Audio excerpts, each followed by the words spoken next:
Beanie. Hello. Hello. How are you? How are you? You look so fresh and wonderful in quarantine. Oh my God, thank you. I put on makeup just for you. It was Oh my it was a God. new thing. Thank you. Thank you so For much for joining you. us. Thank you for having me. I'm so Oh my excited. God. Congratulations on, everyone watching probably knows Beanie from her breakout roles in Greta Gerwig's Lady Bird and Olivia Wilde's Booksmart, but you are carrying your own film this weekend, lady, out today. Out today. Congrats. And for everyone wondering, it is available for download on all digital platforms. And for anyone in Los Angeles, you can drive to Claremont, California to the Mission Tiki Drive-In and catch it Yes. there. Are you going to go? I haven't decided yet. I'm trying to be, I don't know. I really would love to see I've never seen anything I've ever been in. And I don't know if I've ever been to a drive-in, actually. So Really? it'll be a really beautiful experience. And, yeah, I don't know. Well, thank you so much for doing this. How do you feel? Today's the day. It's such a crazy feeling. I mean, this film, it means so much to me on so many different levels. And we filmed the movie in the summer of 2018. So I've been so excited to finally put it out into the US. It's not quite in the whole rest of the world yet, but it's, everyone can stream it now. So I've been getting all of these messages flooding in of people watching it today. And it's been really, really meaningful. I think How to Build a Girl is such a hopeful, joyous, sincere kind of celebration of being kind to yourself and owning who you are. And we all can kind of use a little bit of that right now. I don't know. I'm very inspired by the energy and the optimism of the character that I was lucky enough to play. So I hope it'll make people smile for an hour, 2 hours, I think it will. So how did this, the story is sort of loosely based on the life of a writer people might know, Caitlin Moran, and could you just walk us through how this came to you? Of course. So Caitlin wrote this brilliant novel that I have in my room over there. I'm in my childhood bedroom right now, so that you might catch a lot of crazy. I see some collages and some perfume. Exactly. On the wall. But Caitlin wrote this brilliant novel based off of her life, and I first read the script in the fall of 2017. And when I read it, I've never felt more intimidated by something in my entire life, but also more exhilarated. Like it was this instant feeling of connection, but also I had never been given the opportunity to audition for something so kind of outside my comfort zone or so far from my own personal experiences. I think the core kind of energetic connection to the character is very similar. Like we have such an easy connection that way, but as far as the specifics of her life, she's British, she grew up in the 90s, all of these things that are completely different from my own life experience. So I was so intimidated, but I called my agent and I was like, I've never been more scared of anything in my life. I have to try. And there was this sort of like intense feeling of like, this challenge that I wanted to, if I could be lucky enough to play. And then I talked to the creative team over Skype. I was in New York doing Hello Dolly at the time, and they were in England. And then when I finished my run of the show, I was flown to England to do like an official audition test. Then I flew home and I waited 2 weeks with bated breath, and I was like dreaming about getting calls and things like that, which is so funny because there's a moment in the film where my character is waiting for the phone to ring. She's like waiting for her job to give her next assignment. And I was like, I very much understood that because that's how I felt waiting to find out if I got this part. And then I found out on Valentine's Day. It was an amazing, loving day. And I mean, for sort of your first go at carrying a whole film, I mean, it's got to be, like you said, intimidating, but you had an accent, and not just any accent, but like the Midlands in the UK, which is not, I think, well, like, what is it? Americans know Cockney, they know like Oxbridge, like Hyatt, like the very posh accents, but like I can't even imagine getting into something as intricate as that. Exactly. I was definitely super naive. Maybe some other Americans know more, but I was, exactly, like Cockney, posh. Maybe I thought like in the North they spoke differently, but I didn't understand. I'm from Los Angeles. I'm here now. And if you drove like 8 hours to San Francisco, there maybe would be a few words or a few kind of references that you wouldn't understand in each place. But the accent at the root is very, very similar. Whereas in the UK, you could drive 8 miles and there could be an entirely different accent. And I know because I did it.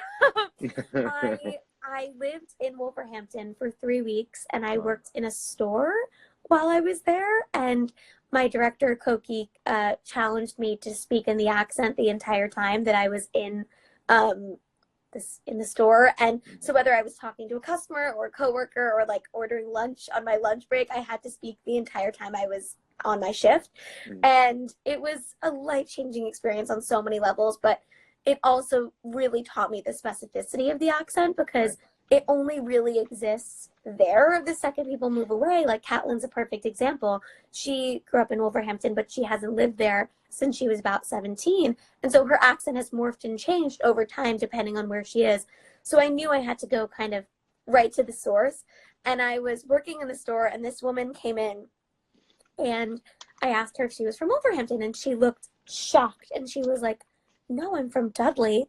And I didn't know what that meant. And I looked at my coworker, Charlotte, who owns the shop that I was working at, and she kind of snickered like under her breath. And when the woman left the store, she was like, "Dudley is an 8-minute drive for me." And I was like, oh my gosh. So that was the moment where it really settled in, just how kind of central to identity accents are in the UK. Yeah. And so I think that was another part of it, where it wasn't just that I wanted to be kind of word perfect for the fun of it, or for like the specificity of it, but it also was so crucial to identity. And it was so crucial to kind of owning who this girl is at the beginning of the story, and honoring every side of where she comes from.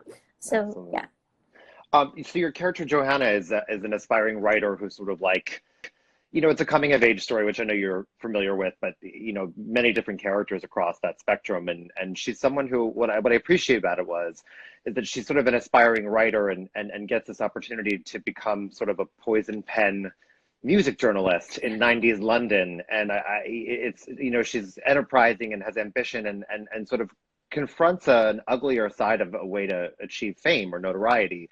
And what was that sort of like for you to build? And did you draw on anybody specifically, obviously Caitlin, but any other historical figures or media types? Yeah, it is such a raucous, adventurous kind of journey that she goes on throughout the film. And I think the biggest sort of the farthest she gets away from herself is this when it comes to being critical. Like, she is naturally, intrinsically a very positive, optimistic, she loves the world. She just loves the world. She's super bright. She reads everything. She watches everything. She sort of is just obsessed with the world, but then she is trapped in Wolverhampton, which is a very small city with not as much kind of culture and opportunity as she would hope for. So then when she gets, by some miracle, she gets this job, as you said, as a music critic in London, in this all boys world that's sexy and exciting and just so different from her day-to-day life in Wolverhampton and going to school and being with her family, that it becomes intoxicating. But also, I think, such a crucial part of the character. And whenever I would get sort of the most nervous or intimidated by some of the, like, we used to call it arch bitch kind of attitude that she would go into, or her most evil, I think the best kind of, the grounding force for me was that she needs this job. She needs it. She needs to support her family. So at first, it is purely just a survival method. She's just like, they're telling me to be more hateful, more critical, more savage, and I will do that because I know how to write. I can shift my way and write that way.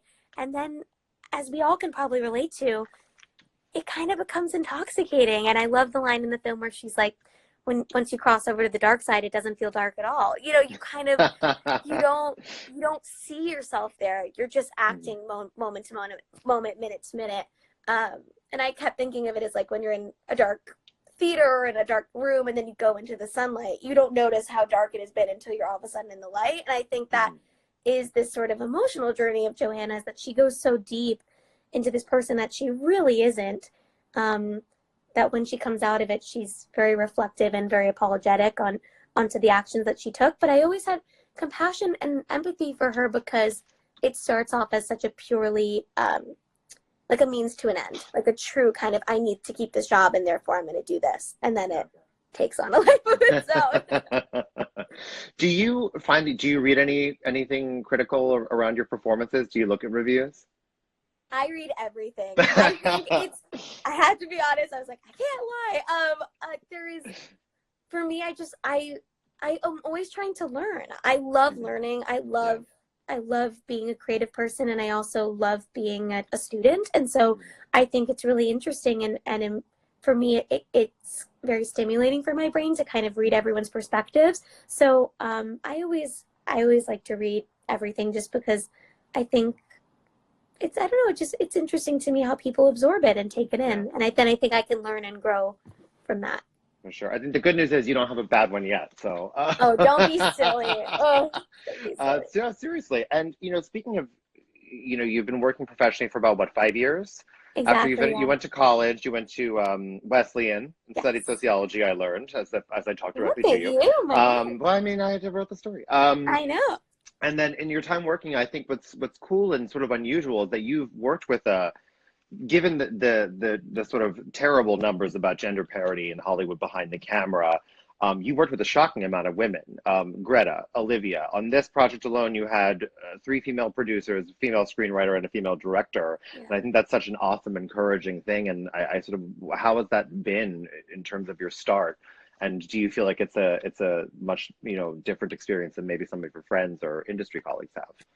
Yeah, I think, as you said, studying sociology, I think it really did have an impact on who I am day to day, and also how I choose and want for projects that I get to be a part of. And so the first thing I did out of college was Neighbors too. And Neighbors is such a fun, raucous comedy, but it also is at its core about women that want to be equal to men. Like, they're just like, we just want to do what they can do. We're not asking to do more or different or get treated differently. We just want to do the same.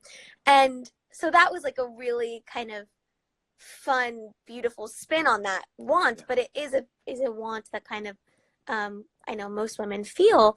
And so then I did Lady Bird, and I think, I mean, I could cry. It forever changed my life in so many ways, but I think working with Greta and watching her as the writer and the director, and watching Saoirse and Laurie and the rest of the incredible cast bring this story to life, that I felt this feeling of when I was filming it, but also when we were watching it, once it was already done, this feeling of like, my God, if I had this movie when I was 14 or 15, or if I could have, and in addition, if I could have told my 14-year-old self that I would get to be a part of something that meant this much to me, I wouldn't believe it. I mean, you can only wish for that in your life and your career, to be a part of something that, whatever field you're in, that makes your heart beat that fast, and like, hits you in all the feels and all the right places. And Lady Bird, both as like a viewer and as a participant in the making of it, it gave me that in more ways than I ever could have dreamt of. So I always say that it kind of set the expectation for what I want out of my career. Is I had the privilege so early to be a part of something that special. And so I really kind of seek out projects that give me that jolt of connection that I felt when I first read Lady Bird, and then again when I filmed it, and then when we were putting it out into the world. And Booksmart gave me that very similar thing, and working with Olivia and Caitlin and Katie Silberman, it was that same feeling of I can't believe I get to be a part of this. And then again with How to Build a Girl, I remember when I went to my audition, I had dinner on the last day of my audition with the whole creative team, including Caitlin. It was the first time that I got to meet her. And I left the meal. It was 6 hours long, 6 full hours. And you put me and Caitlin in a room together, and we will not stop talking. But I called my mom, because she was in the States, so it was earlier. And I was like, Mom, I don't know if I'm going to get this role, but I know that this was one of the most meaningful kind of creative experiences of my life, even just at the audition phase, because these are 5 different women with completely different styles and energies and emotions and creative kind of juice, but they all are coming together to create something that's going to be really incredible. And even at the audition phase, before I even had gotten the role, I was deeply inspired by that assembly of that creative team. And I think, it took me a few years to kind of realize just how lucky I am to have gotten to have worked with so many women. So I think that my career is honestly an example of that. We are moving in the right direction, but there is still so much farther to go. As far as people that don't get the opportunities, depending on any kind of sexuality, gender, race, religion, whatever it is, getting the opportunities that they deserve. I think it was Olivia that said, like, it's not for a lack of talent, it's for a lack of opportunity. The number of talented people out there is so many, it would be mind-boggling. They just aren't given the opportunity. So I'm really proud of my directors that I've gotten to work with, and that I have a majority of female directors, and incredible male directors as well. But I still obviously see there's much further to go. Sure. And I got even the audition process. I mean, hearing about flying to London for this 2-day extravaganza with wine and dinner, and they give you a tour of London. I'm like, that's not a very typical Hollywood experience for a camera test. No, not at all. It was literally like me with my binder. They always make fun of me for my binder. Cookie and Caitlin, the whole creative team, they were like, you came in and you're so short and little with this huge binder. And I just held my binder and we walked around London, and that's what I'm saying. It was truly unique. Even from my first kind of in-person interaction with them, I knew I was entering into something special. Whether I would get to stay, I didn't know, but I was just happy to have that experience, even if it ended at the audition. And so the fact that I got to play Johanna and get to move to Wolverhampton and work in a store and then film the entire movie and collaborate with Alfie Allen and Patty Considine and Sarah Salamani and Emma Thompson and Chris O'Dowd and Laurie Kynaston. I mean, the list goes on, but it was it's such a big honor in my life, honestly, that I got to play that role. Fantastic. And one of the things that we talked about together for the magazine this week was sort of, I guess, maybe a mission statement or just this internal desire in you not to play overly simplified women. And I think that that's a really, in a way, a noble thing at the start of your career, but I'm sure not always the easiest path to walk for what's out there. Thank you. It's such a beautiful way to put it. And I think a lesson that I learn as I get older in general, whether it's about work or not about work, is the power of setting your own boundaries and kind of saying no, whether it's in like your personal life or work or friendship or whatever it is. And I'm not perfect at it, but I have been really kind of growing that muscle. And I think, again, I go back to Lady Bird, and then Booksmart built on it, and How to Build a Girl built on it again. And of course, Hello Dolly with Bette Midler built on it even further, which is that I very early on had the most extraordinary examples of stories that revolve around complex women and getting to be a part of them. And so you kind of can't look back from there. And I've been so, again, that's why I come back to, I'm so lucky to have entered the business at this time, because we finally are, I'm sure there are thousands of women before me that have wanted that and haven't had the opportunities for it. So there are finally multitudes of stories that are about young women from different perspectives, different regions, different eras in time. And I just feel so lucky that the opportunities were there at the same time that I was entering the industry. For sure. And speaking of women with multitudes, I know you're getting ready to play Monica Lewinsky for Ryan Murphy. And I read some things he said about, sort of in his ongoing productions, some things are ready sooner than others. And he said that the scripts are in a place where they're just not perfect, but they're incredible. And he sort of was talking about framing the story around Monica as a really misunderstood person. So I wonder if you could talk a little bit about that, and how are you preparing, and have you spoken with her? I am going to let Ryan speak for the show, because it is his show. And I will just say what I've continued to say, which is that when I play her, we haven't started yet. And of course, now in the middle, we don't know when that'll be.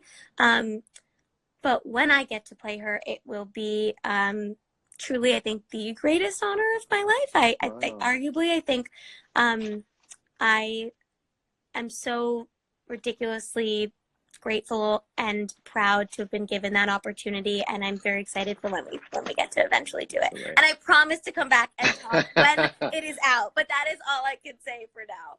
Thank you. By the way, my ring light keeps going out, so I'm getting punished for vanity, so I I'm so apologize for impressed that that. you have one. I literally know nothing about lighting or I anything. have Like been the exposed. I phone is probably apologize. like jolting all over the place because I don't know how to do this. I'm like, do Oh I my move God, it? no. Do I put it You are down? lit beautifully, and that's the only thing that matters. It's a window. I mean, I do, without saying too much, I'm sure, but, do you find that comedy comes easier to you? I know that the comedy is sort of the family business of sort with Jonah, and I think that, you guys, Well, it really starts with my yeah. mom. If you ever get in Okay. a room with my Okay. mom, you will see where the two of us get it from. Although Jonah is just so much more naturally funny than I am. There's a joke in my family that I'm not that funny. So they would probably say drama comes easier to me. It's a joke. It's a joke. They're, Yeah.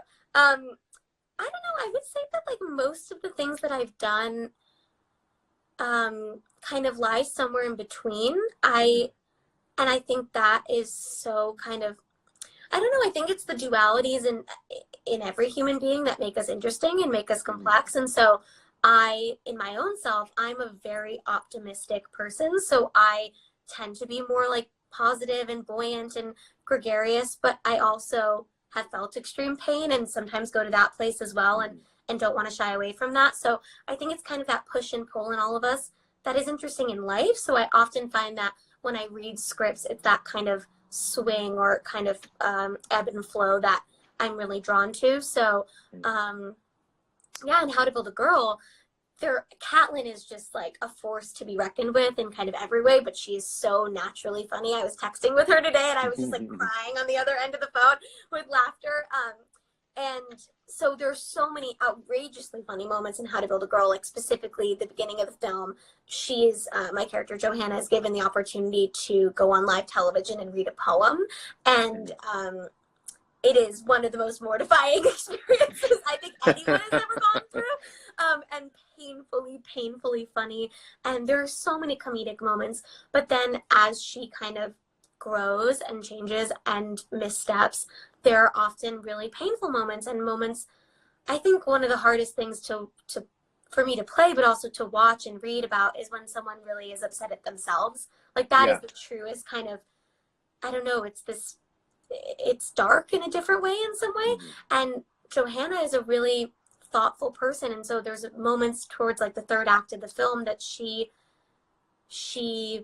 has a lot of growing to do in herself, and she recognizes that. Right. And so it really does kind of swing into this heartfelt, emotional, grounded place. And I love kind of every tone of the film. There's kind of something for everyone, because Johanna's with her family, which is very manic and loving and chaotic at the beginning of the film.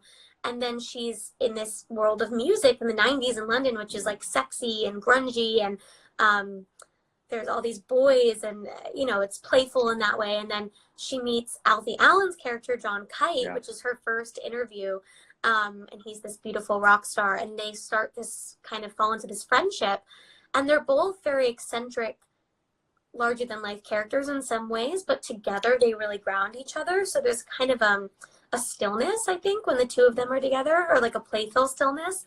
And I loved kind of every day I got to kind of dip my toe into a different energy, a different just connection to each castmate that I got to work with that day. So it was really fun. I think I really enjoy kind of when things contain both. That was a very long-winded answer to your question, but I really like the question. No, it's great. It's great. I'm going to make you uncomfortable again, because I am obsessed with this project. I know you're also involved in Richard Linklater's Merrily We Will Roll Along, which is being shot over 20 years, and we spoke a little bit about it.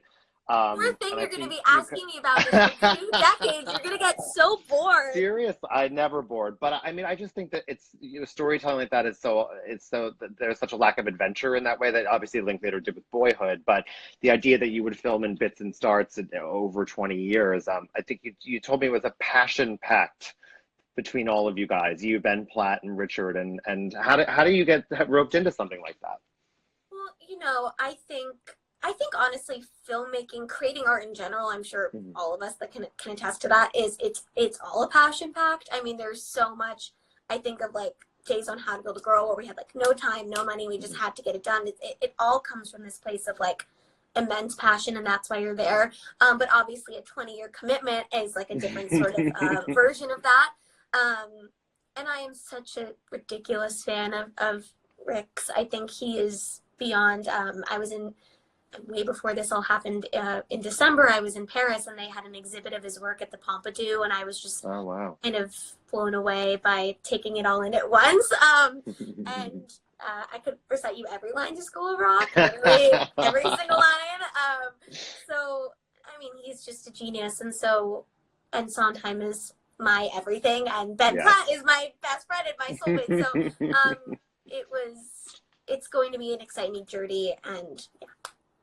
Amazing. The two of the biggest questions I got on social media for you were, one, when will you sing again with Ben Platt? People loved you guys in Sondheim, and the birthday tribute on YouTube, sadly because of COVID. But any plans? Obviously you're doing Merrily We Roll Along, but will you guys work together again soon? So Ben and I did Into the Woods in high school, and I was Little Red, not the baker's wife, but was the baker. So we've kind of had that show. I don't know, it's such a nostalgic, sweet, emotional memory for our whole group of friends. Like, so many of us were in it or played the viola in it. I mean, we all just were kind of, it's a high school memory for all of us, so it's very much attached to that. But as I've gotten older, I think I've just fallen more and more in love with it. So that was truly like a surreal experience for me. This whole thing, of course, is a very surreal, very unsettling experience, but in that way, it was like, just surreal in a kind of different way. When Meryl Streep and Audra McDonald and Christy Baranski started, I think I levitated out of my body. Like, I literally just like left my body, and I was like looking down, and I was like, yeah, you're actually watching this. This is actually Oh my God. So I mean, and what a gift to sing for Mr. Sondheim. Like, that's just insane. So Ben and I will sing together forever. I mean, I can't give you a specific day, but we have been singing together forever, and we will continue to sing together forever. We met at a bat mitzvah, and our friend Ali, whose bat mitzvah was, she was like, oh, you guys will get along, you both love theater. And we sat outside of the party, and we just talked about musicals for like 4 hours, and we didn't dance, and we didn't go in, and we didn't do the horror and anything. And we didn't have phones, so we didn't talk until he joined my school in 9th grade, and then the rest was just kind of history. And I feel really lucky to get to like go through life with him, but also it's been so magical to kind of watch him, at the whole world fall in love with him. And he has a song out today that like broke my heart. I was just listening to it before we got on, and so forever, we'll sing together forever. It's fantastic. And then people want to know if you and Jonah give each other notes. Oh my God. We give each other notes on life. We are we're best friends, and we are the queen and king of the heart to heart. Like, we love like a really mushy, good conversation. But we're really, really proud, like genuinely proud of one another in a way that's like, when I watched Mid-90s for the first time, it was very surreal and emotional to watch someone that you love so much create something so perfect and beautiful. And I love that movie. Like, just as a fan, I love it so much. And it really, he's always been a director. Like, growing up with him, it's just like he has always had movies playing in his head. And so I didn't have any notes to give him. Not that I ever, I'm just so proud of him that I, we are very open with each other as far as like personal lives and stuff like that. But when it comes to our work, I think we're both just like so proud. Yeah, that's fantastic. And well, we can't wait for you to get back to work. Speaking of which, I know that we're all talking right now about how production might come back after this pandemic, and I just wondered if you have any, if you were invited back to set, in 3 months with provisional protections, would you feel comfortable going back to work? I really feel like all I can say with the situation of the world right now is each day brings something completely and utterly different. So even in my home with my friends, on the phone, I feel like it's easiest to not think ahead and to just kind of assess what's going on today, because for each country, each state in our country, each county even, there are different rules, there are different numbers, there are different kind of availabilities as far as equipment and protection and all of these things. So I really couldn't say, not because I don't want to give you an answer, but because Yeah, no. I always want to give you an answer, but because I think my strategy for this is I just want the world to heal. I'm a very, I just want the world to heal, and that's my biggest priority. So for me, it's just assessing every single solitary day what the new truth of the situation is, and trying to discern what that is, and then taking it from there. So, I just have no idea. For me, I am taking it so seriously. I've been here for 8 weeks. Wow. I haven't gone to the store. Like, I'm just taking it so seriously because that's how I feel like I can do my best for the situation. So, I will act from that place, but I don't know what I would do. To not end on a pandemic note, Yes. you've been at home for 2 months. What is the vibe then? Are you guys cooking? Are you watching movies? Are you unearthing treasures from your childhood bedroom? Oh my God. I mean, well, this is staring me in the face. I just posted this recently, but there are many. This is me and Jonah's babies. Oh my God, that's so sweet. There's so many good things. But I'm the worst cook of all time. My mom is pretty good. She made she makes the best multiple soup in the world. So she's been cooking, and especially around Passover, was doing a lot of it. But we've been watching obsessively, and I think that's what makes me kind of, as I said, glass half full always, and like to know that some people will watch How to Build a Girl and take them away from kind of their heads or their tasks that they have to do for that day, or that overwhelming feeling that's coming over all of us at different times. I think if they might stumble upon it or click on it and be taken into the world of Wolverhampton in the 90s and this beautiful journey of this woman, this girl, I hope it can give them comfort, because I found so much kind of comfort in falling into these juicy, incredible worlds that I'm watching. So what are you watching specifically? Give us some titles. Hit me with titles. Little Fires Everywhere. Amazing. Waited for each episode, literally like a puppy, just like, is it Wednesday yet? My mom and I started and finished Ozark from the beginning. Yeah. And I've always loved Laura Linney, but my Lord on Almighty, I'm just like her number one fan now. I've always loved her, and I got to see her. My best friend Francesca was in The Little Foxes with her on Broadway, so I've loved her for so long, and I've gotten to see her on stage. And but I just, my God, in that show. And I just watched Bad Education on HBO, which I thought was so great. And we're in the middle of Defending Jacob right now on Apple TV. That's really juicy, and I'm like, again, what's gonna happen? And I've been rereading Amy Poehler's book, which is like a really nice sort of beautiful, delicious, funny send off to kind of comforting. So yeah, I don't know. I think that. Of course, I am sad to not see How to Build a Girl in a theater with other people, but considering the situation, I'm so proud that hopefully some people might stumble upon it, and it might bring them some laughter, some joy, some comfort. I think the movie really tells us all that we need to be kinder to ourselves, and I definitely need that reminder right now, because it's so easy to kind of get in your head. So yeah, I don't know. I'm thrilled that the U.S. and it will continue to open around the world. We'll get that for now, and I'm really proud of it. So glad. That's so fantastic. Well, everyone, get yourself some joy. Download How to Build a Girl wherever you get your movies. And Beanie, thank you. It's such a pleasure. Thank you. Thank you. Be well, and we'll see you soon. And I love your fancy sign. I meant to say that. Thank you. Thank you so much. It's very legit. Thank you, National Geographic, for bringing us this out with me. Thank you. Have a great weekend. Be well. Thanks, everyone. Okay. Bye-bye.